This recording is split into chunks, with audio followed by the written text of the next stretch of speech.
চলুন আজ দারুণ একটা ইংরেজি শব্দ শেখা যাক, একেবারে প্রকৃতির ভেতর থেকে। প্রথমেই দেখি পাতার রহস্যময় নকশা।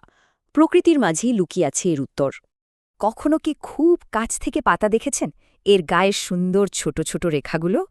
ইংরেজিতে এই নকশাটারই একটা নাম আছে, আর সেটা হলো ভেনেশন। তো এই ভেনেশন জিনিসটা আসলে কি, আর কোথায় বা এটা দেখা যায়? ভেনেশন মানে হল শিরা উপশিরার বিন্যাস, ঠিক যেমনটা পাতা বা প্রাণীর শরীরে থাকে। সবচেয়ে সহজে এটা চোখে পড়ে গাছের পাতায়। আমাদের চারপাশের প্রায় সব পাতাতেই আছে। কিন্তু মজার ব্যাপার হলো এই নকশা কিন্তু শুধু পাতাতেই সীমাবদ্ধ নয়। একটু খেয়াল করলেই দেখবেন পোকামাকড়ের পাখাতেও কিন্তু এই একই রকম নকশা থাকে। তাহলে এই শব্দটা কোথায় কাজে লাগে? চলুন এর কিছু বাস্তব ব্যবহার দেখে নিই। বিজ্ঞানী থেকে শিল্পী পর্যন্ত অনেকেই প্রকৃতির এই ডিজাইন বুঝতে এটা ব্যবহার করেন।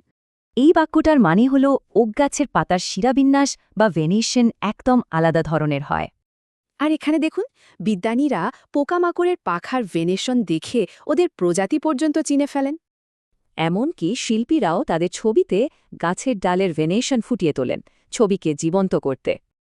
নতুন শব্দ মনে রাখা একটু কঠিন, তাই না? চলুন এর জন্য একটা সহজ উপায় দেখা যাক। শুধু ইংরেজি শব্দ ভেইন মনে রাখুন, যার বাংলা হল শিরা। ভেইন থেকেই এসেছে ভেনেশন। এখন থেকে কোনো পাতার দিকে তাকালেই এই নকশার নামটা নিশ্চয়ই মনে চলে আসবে। এবার বেরিয়ে পড়ার পালা। চারপাশে কত রকমের ভেনেশন চোখে পড়ে তা খুঁজে বের করা যাক।